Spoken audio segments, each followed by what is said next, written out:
맥주 감사절을 앞에 놓고 담임 목사님께서 저에게 이번 맥주 감사절에 말씀을 좀 전해 줬으면 좋겠다라는 부탁을 해 왔습니다.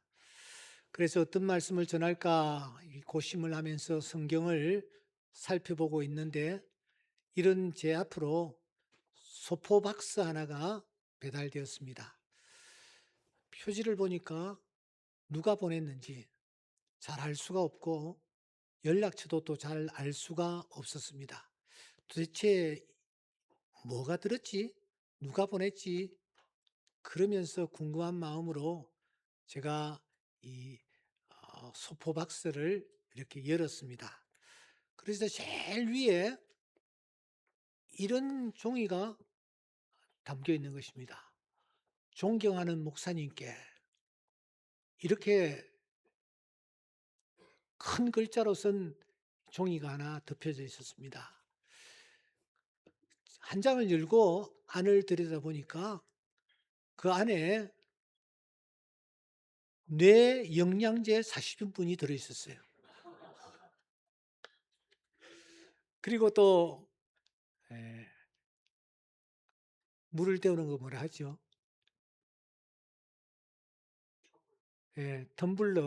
텀블러가 또 들어있고요. 그리고 어, 과자도 좀 들어있고, 휴지도 좀 들어있고, 냅킨도 좀 들어있고, 뭐 이런 다양한 것들이 들어가 있었습니다. 짐작컨대 그 텀블러를 보내기 위해서 박스를 하나 마련했는데 그 빈 부분에 이런 것들을 채워 넣지 않았나라는 생각이 들었습니다. 도대체 누가 보내셨지 하고 다시 표지를 보니까 옥성석, 그 다음에 뭐라고 써두냐면은 하감이라고 이렇게 써두었습니다. 여러분, 하감이라는 게 뭐예요? 제가 이 단어를 잘 쓰지 않고 잘 모르기 때문에 무슨 단어인지 알 수가 없었습니다. 우리가 주로 우편물을 주고받을 때에 누구누구 앞 혹은 에게, 깨, 뭐 귀하, 전, 뭐 어떤 경우에는 해존, 이런 단어를 씁니다만은 이 하감이라는 단어는 잘 쓰지를 않습니다. 그런데 하감이라고 이렇게 써두었어요. 그래서 제가 좀 사진을 살펴보니까 아주 존경하는 그런 분에게 무엇을 보낼 때에 이 호칭을 사용한다, 그렇게 적혀져 있더라고요. 제일 아래에 보니까 카드가 하나 들어 있었어요. 그 카드를 열어보니까 이런 내용이었습니다. 올 성탄절에는 주님께서 졸업 선물 은퇴하심, 가장 멋진 졸업 선물을 고맙고 좋으신 말씀의 사자 옥성석 목사님께서 친히 주 예수께서 친히 주시길, 뭐 이런 내용을 적어놨어요. 그러니까 이분이 좀 저에 대해서 알고 있는 모양입니다. 작년 연말에 제가 은퇴를 했는데 그때를 기념하면서 물건을 보낸 것이 아닌가 하는 생각이 들었습니다.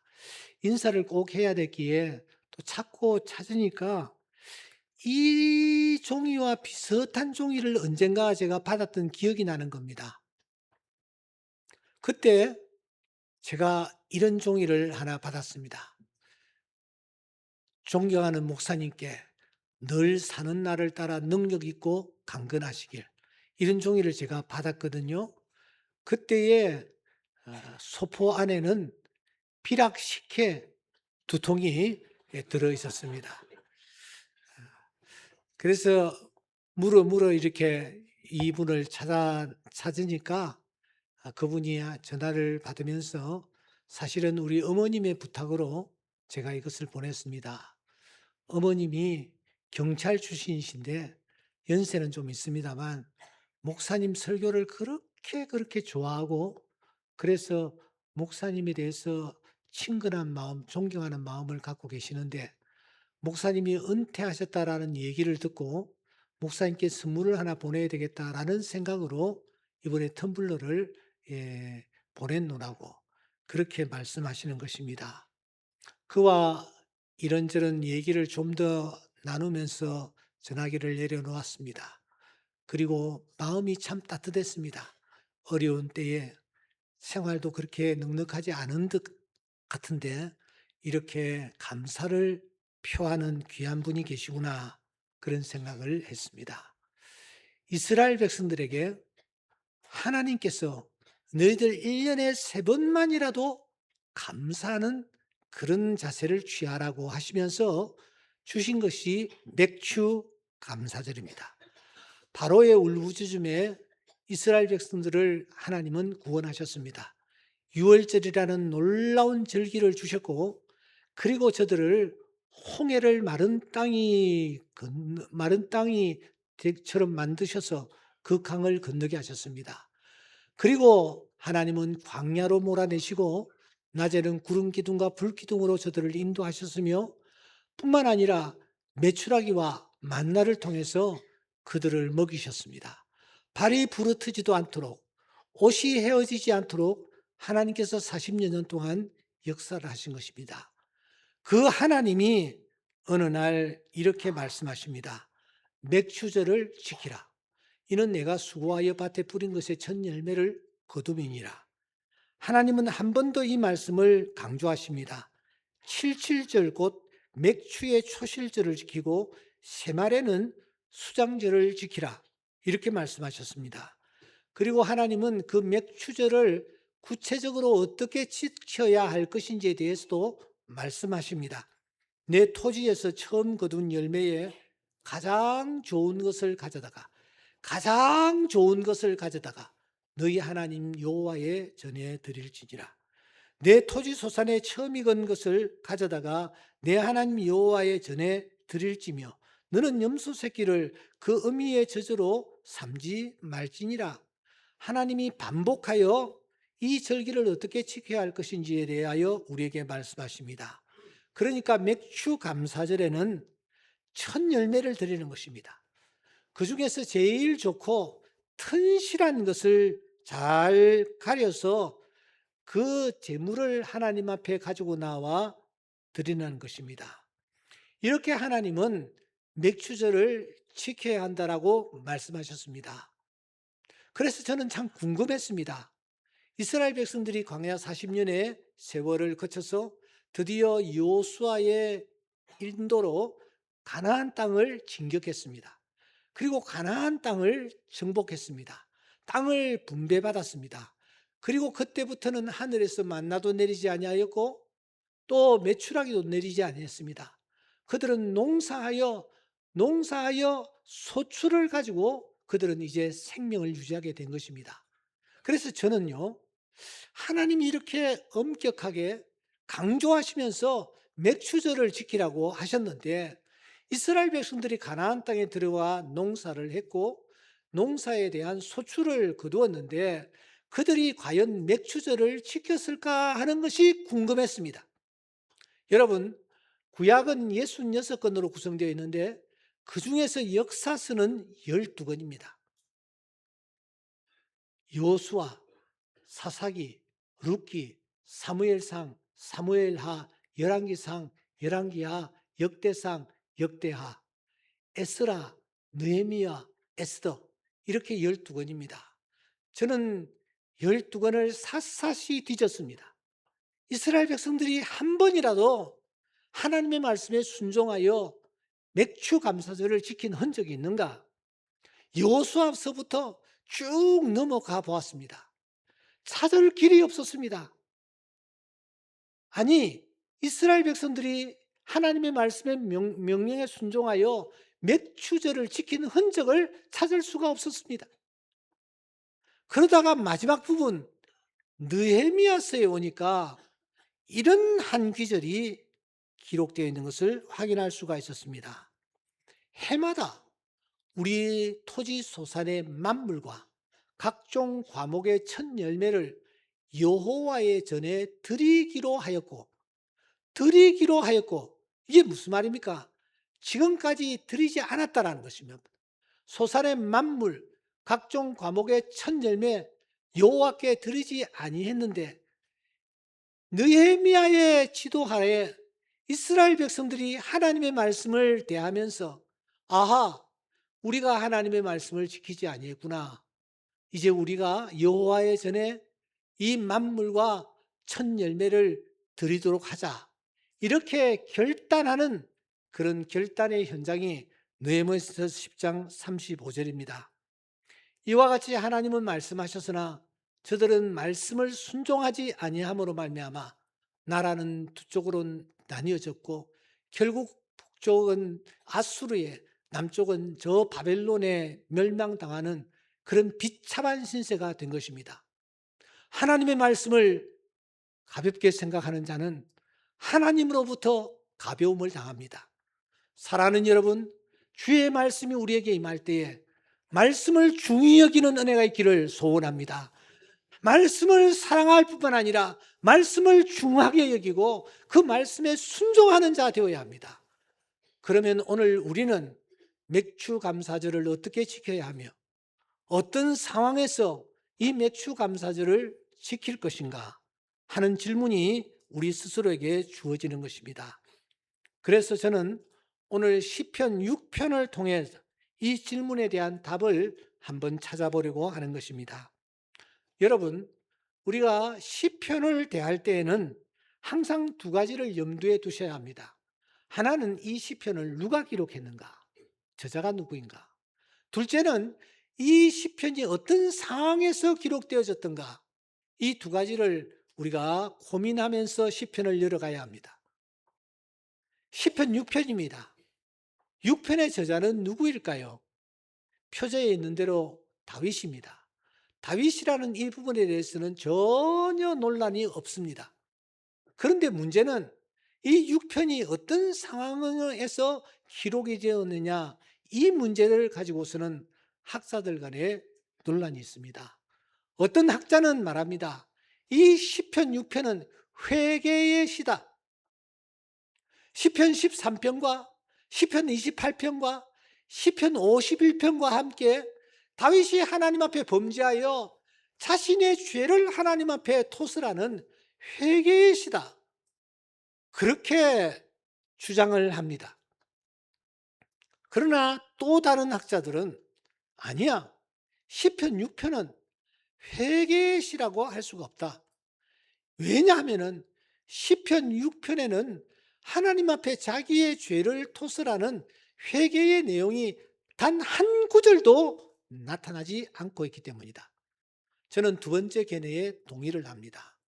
여러분, 시편 51편은 다윗이 범죄하고 난 뒤에 하나님 앞에 나아가 간절하게 회개의 기도를 드리는 현장입니다. 이렇게 그는 기도합니다. 하나님이여, 주의 인자를 따라 내게 은혜를 베푸시며 주의 많은 긍휼을 따라 내 죄악을 지워 주소서. 나의 죄악을 맑게 씻으시며 나의 죄를 깨끗이 제하여 주십시오. 무릇 나는 내 죄가를 나오니 내 죄가 항상 내 앞에 있나이다. 웃을초로 나를 정결하게 하소서. 내가 정하리이다. 나의 죄를 씻어주소서. 내가 눈보다 희리이다. 주의 얼굴을 내 죄에서 돌이키시고 내 모든 죄악을 지워 주시옵소서. 한 절 한 절 죄악이라는 단어가 빠뜨리지 않습니다. 하나님 앞에 그는 가슴을 치면서 자신의 초악한 죄악을 토설하는 것입니다. 밧세바와의 사이에서 일어났던 일들을 떠올리며 그가 하나님 앞에 간절히 기도하는 것입니다. 그는 한 점도 감추지 않습니다. 변명하지 않습니다. 책임 전가하지도 않습니다. 그는 하나님 앞에 있는 그대로 자신의 허물과 잘못을 다 내어놓고 있습니다. 이에 비해서 오늘 우리가 읽었던 6편은 어떠합니까? 죄에 대하여 단 한 번도 언급이 없습니다. 다만 자신이 지금 처한 어려운 여건과 환경, 형언할 수 없는 고난과 시련 속에 던져져 있는 자신의 모습을 하나님 앞에 고백하고 있는 내용이 6편입니다. 2절을 주목하십시오. 여호와여, 내가 수척하여 싸우니 내게 은혜를 베풀어 주십시오. 3절을 보십시오. 나의 영혼도 매우 떨리나이다. 그러므로 사랑하는 여러분, 이 시편 6편은 죄를 회개하는 현장이 아닙니다. 이유를 알 수 없는 시련과 어려움이 지금 나에게 닥친 거예요. 고난의 10년 속에 자신이 던져지는 것입니다. 그때 그가 고난의 현장에서 하나님께 올려드리는 부르짖음이요 절규라고 할 수가 있습니다. 그런데 이 6편을 읽어가시는 중에 유독 눈에 들어오는 그야말로 보석과 같은 한 구절이 있습니다. 그것이 바로 5절입니다. 여러분 5절은 한번 다 함께 읽었으면 좋겠습니다. 시작. 사망 중에서는 주를 기억하는 일이 없사오니 서울에서 주께 감사할 자 누구리까? 다윗이 이렇게 고백합니다. 서울에서 주께 감사할 자가 누구리까? 지금 다윗이 그가 서울을 언급하고 있습니다. 도대체 서울은 어디일까요? 서울은 도대체 어디에 있는 것이며 서울은 도대체 무엇일까요? 그래서 저는 서울을 찾아 나섰습니다. 성경에서 서울은 무엇을 가리킬까? 죽어서 가는 장소를 가리킬까? 의로운 자나 악한 자나 모두가 다 가는 장소일까? 70인역도 살펴보았습니다. 70인역에서는 땅의 깊은 곳, 어둠의 장소, 벗어날 수 없는 곳, 이런 곳으로 묘사되고 있더라고요. 하지만 제가 발견한 것은 이것입니다.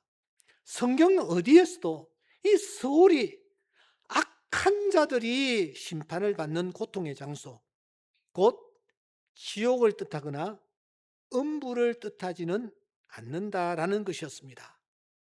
그렇다면 서울은 도대체 어떤 곳일까요? 서울은 내 힘과 내 능력으로 도무지 벗어날 수 없는 역경의 환경, 시련의 환경, 그런 장소를 뜻한다라고 할 수가 있습니다. 여러분, 그래서 다윗은 그 서울을 이렇게 표현합니다. 시편 40편 2절에 보면은 기가 막힐 웅덩이와 수렁, 23편 4절에는 사망의 음침한 골짜기, 20편 21절에는 사자의 입, 그런 곳을 서울이라고 다윗이 노래하는 것입니다. 여러분, 기가 막힌 웅덩이에 있습니다. 그 웅덩이에 내가 내던져질 때가 있습니다. 수렁에 빠져서 도무지 헤어날 수 없는 그런 환경에 던져질 때가 있습니다. 사망의 음침한 골짜기를 걸어가는 듯한 그런 하루하루의 삶이 내 앞에 전개될 때도 있습니다. 내가 우는 사자의 입, 그 입 안에 들어가 지금 어떻게 될지 알 수도 없는 그런 환경에 던져져 있는 그런 경우가 있는 것입니다. 이런 곳들을 다윗은 스올이라고 총체적으로 표현을 하는 것입니다. 그런데 여러분, 그 스올에서, 그 사망의 음침한 골짜기와 같은 곳에서, 기가 막힐 웅덩이와 같은 환경에서, 사자의 입과 같은 그런 환경에서 이 다윗이 도대체 무엇을 하고 있습니까? 6편 5절 다시 보셔야 합니다. 연필 있는 분들은 언더라인 하시기 바랍니다. 서울에서, 다 같이 시작.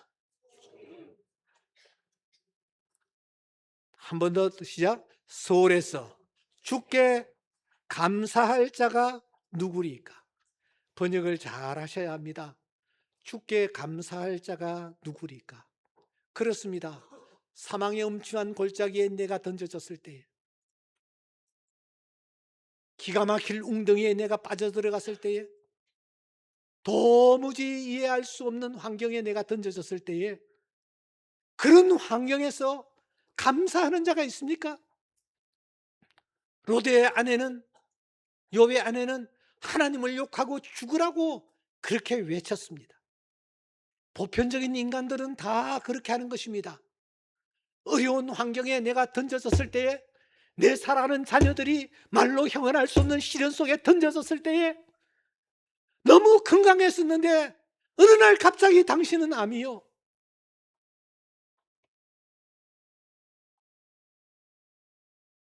저는 며칠 전에 수원에 있는 호스피스 병동에 가봤습니다. 한 분 신방을 했는데 너무 건강했던 분이 당신은 이제 더 이상 살 수가 없어. 오래 살아봐야 6개월이요. 당신은 호스피스 병동으로 가서 거기서 남은 여생을 보내시오. 그래서 병상에 누워있는 분을 만나 울면서 기도하고 돌아왔습니다. 여러분, 이런 환경에 던져졌을 때에 감사가 나옵니까? 그럼에도 불구하고 하나님 앞에 감사할 수 있습니까? 오늘 여기에 참석하신 분들, 그야말로 수월에 던져진 듯한 환경에 계시는 분들도 있을 것입니다. 다윗은 말합니다. 그 수월에서 감사할 자가 누구입니까? 이 말의 뜻을 잘 이해하셔야 합니다. 사람들은 이 수월과 같은 환경에서 감사하지 않지만, 그러나 나 다윗은 그 수월에서 감사하고 있습니다 하는 뜻입니다. 성경은 언제나 짝이 있습니다. 이사야서 34장 16절에 보면은 짝이 없는 것이 없다, 그렇게 말씀합니다. 성경을 읽을 때는 이 성경과 짝이 되는 성경이 어딜까를 늘 찾으면서 읽으셔야 합니다. 그러면 여러분, 오늘 우리가 펼친 시편 6편과 짝이 되는 그런 시편은 도대체 몇 편일까요? 학자들은 시편 6편과 짝이 되는 말씀이 시편 116편이라고 봅니다. 그리고 116편 역시 다윗이 지었을 것이라고 봅니다. 그 이유는 내용이 다 너무 비슷하기 때문입니다. 시편 116편에서 시인은 어떻게 고백을 합니까?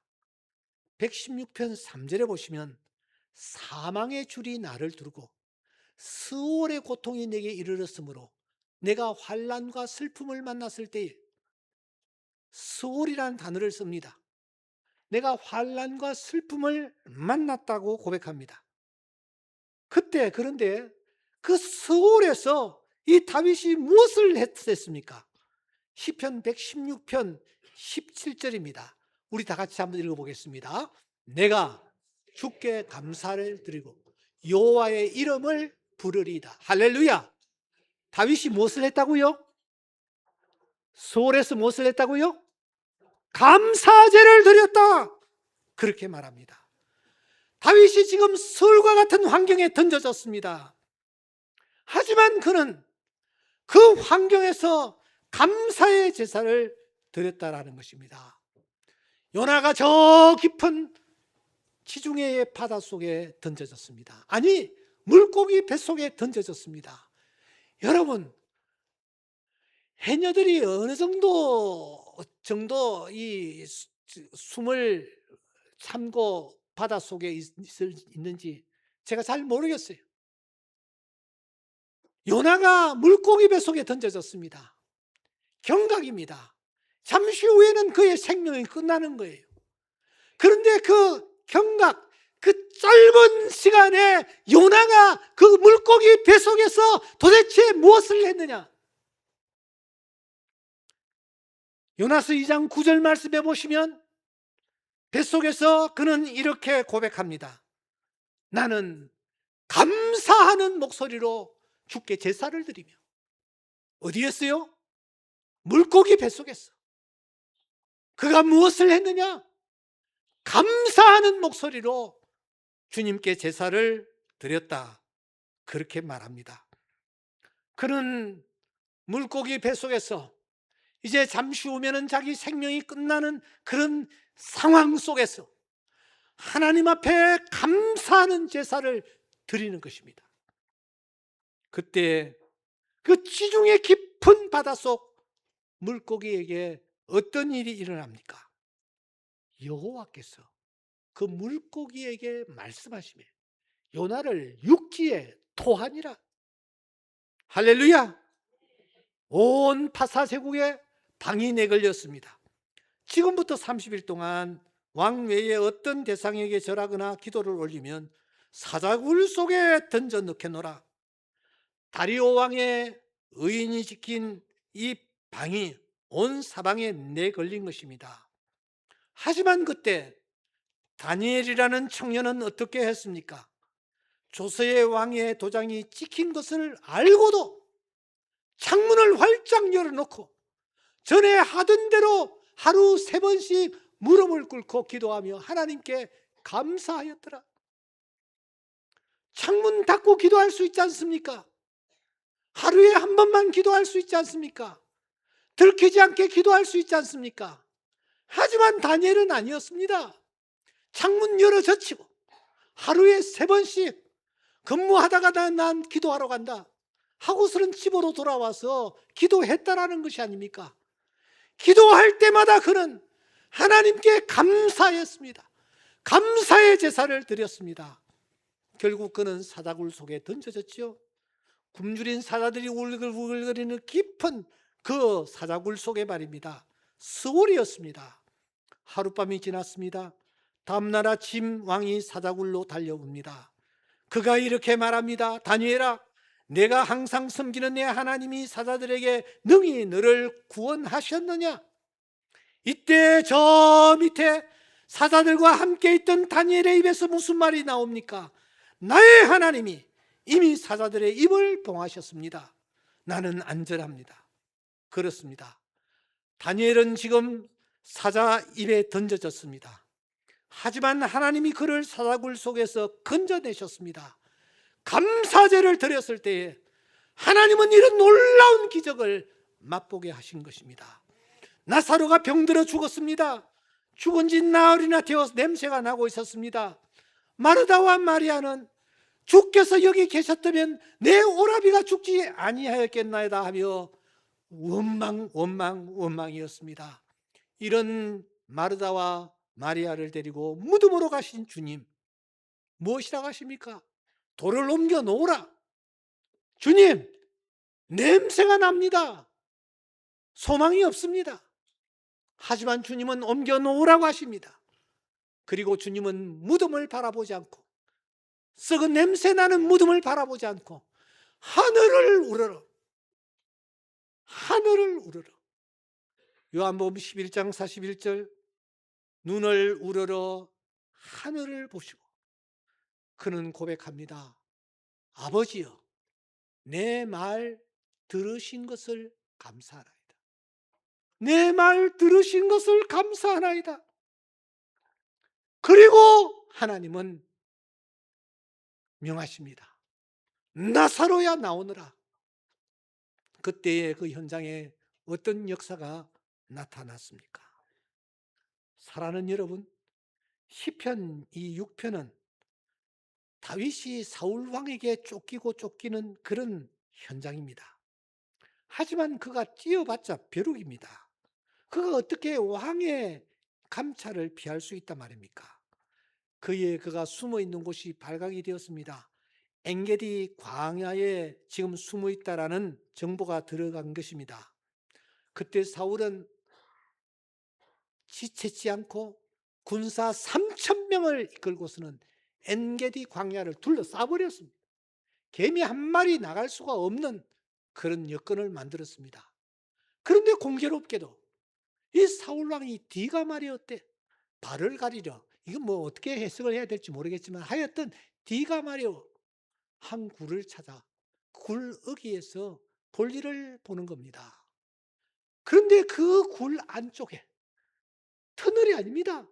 굴 안쪽에 다윗이 숨을 죽이면서 그가 지금 숨어 있는 것입니다. 사울왕은 뒤를 보고 난 뒤에 군사들을 명합니다. 여기에 있는 굴을 수색해라. 수상하다 수색해라. 군사들이 그 굴을 향하여 쪼벅쪼벅 들어갑니다. 발자국 소리가 저 안에 있는 다윗의 귀에 확성기가 되어 들리고 있는 것입니다. 잠시 후면은 그는 묶여서 죽임을 당할 수밖에 없는 상황입니다. 그 절체절명의 상황에서 다윗이 도대체 무엇을 합니까? 그는 이렇게 말합니다. 시편 116편 17절 말씀입니다. 그는 이렇게 고백합니다. 내가 주께 무엇을 드리고 좀 더 크게 뭐요? 내가 주께 감사제를 드리고 여호와의 이름을 부르리이다. 그가 감사제를 드리는 것입니다. 그때에 사랑하는 여러분, 그 굴 속에서 어떤 일이 일어났습니까? 다윗을 찾던 수색조 왕의 명령에 따라 굴 안으로 분명히 들어갔을 것입니다. 그런데 어떻게 다윗이 발각되지 않았을까요? 어떻게 수색조가 수색을 포기하고 되돌아 나왔을까요? 학자들은 여러 가지 추측을 합니다. 그 중에 가장 신뢰할 만한 학설은 소위 거미줄론입니다. 막다른 골목에서 다윗이 하나님 앞에 감사제를 드렸을 때에 하나님께서 거미들을 동원하셨을 것이라는 것입니다. 거미들이 막 거미줄을 치는 겁니다. 군사들이 들어가면서 얼굴에 기분 나쁘게 거미줄이 자꾸 와 닿으니까 그들은 이렇게 생각했을 것입니다. 아하, 안에는 아무도 없을 것 같다. 왜? 거미줄이 이렇게 쳐져 있는 거 보니까 안에는 아무도 없었을 것 같다. 그래서 그들은 되돌아 나와 사울 왕에게 우리가 아무리 수색을 해도 안에는 개미 새끼 한 마리 없었습니다. 다른 곳을 찾아가야 될 것 같습니다. 그렇게 하여 이 다윗이 살아난 것입니다. 사랑하는 성도 여러분, 감사제를 드리는 현장에 기적이 나타납니다. 어떤 상황에 놓였다 할지라도 우리가 감사하면 하나님은 그때 역사하시는 줄 믿습니다. 그러므로 맥주 감사절을 지키는 우리는 오늘 두 가지를 염두에 두셔야 합니다. 그 첫째는 여기까지 인도하신 에벤에셀 하나님께 감사하는 것입니다. 한 수영 다이빙 선수가 있었습니다. 경기를 앞두고 잠이 오지를 않아서 자다가 밤중에 혼자 일어나서 다이빙 경기를 하는 그 경기장 거기에 내려갔습니다. 그는 스프링보드, 그러니까 움직이지 않고 딱 도약하는 그곳에서 그 선수였었는데 그 10m 높이 도약판에 가가지고 섰습니다. 서서 이제 뛰어내리기 위해서 팔을 이렇게 쫙 폈는데 공교롭게도 달빛에 자신의 이 모습이 바로 골고다 십자가 예수님이 못 박혀 돌아가신 모습으로 비춰지는 겁니다. 갑자기 숙연해졌습니다. 자기도 모르게 찬양이 나왔습니다. 주 십자가 못 박힘은 속죄함 아닌가. 늘 울어도 눈물로서 못 갚을 줄 알아. 몸밖에 드릴 것 없어 이 몸 바칩니다.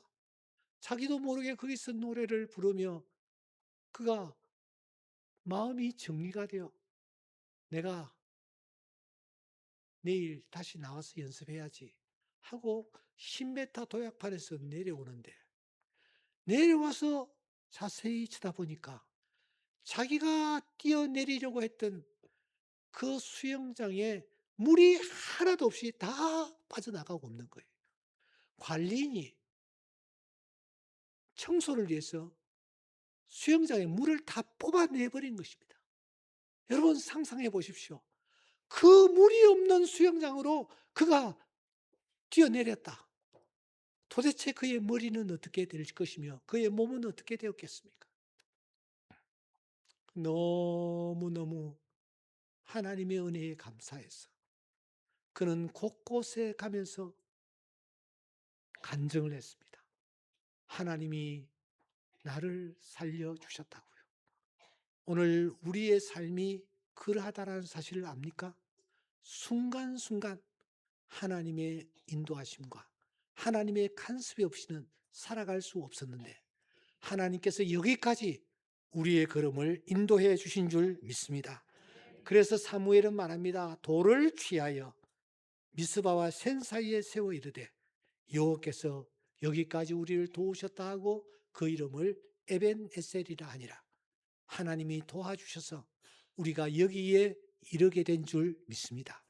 90세가 되신 분들도 마찬가지, 10살 된 어린이도 마찬가지, 순간순간 하나님이 도와주셔서 우리가 여기까지 이르게 된 것 생각하며 하나님 앞에 감사해야 될 줄 믿습니다. 사랑하는 여러분, 설령 수월일지라도 감사하시기 바랍니다. 지금 어떤 처지에 놓여 있습니까? 욥의 고백처럼 앞으로 가도 뒤로 가도 벗어날 수 없는 캄캄한 현장에 던져져 있습니까? 엘리야처럼 주여 넉넉하오니 내 생명을 거두시옵소서. 로뎀나무 아래에 쓰러져 있습니까? 삼손처럼 눈 뽑히고 머리 다 잘리고 캄캄한 감옥 속에서 지금 내일을 기약할 수 없는 상황에 놓여 있습니까? 다윗이 우리에게 도전합니다. 우리가 어떤 상황에 놓여 있다 할지라도 그 자리에서 감사제를 드려보라.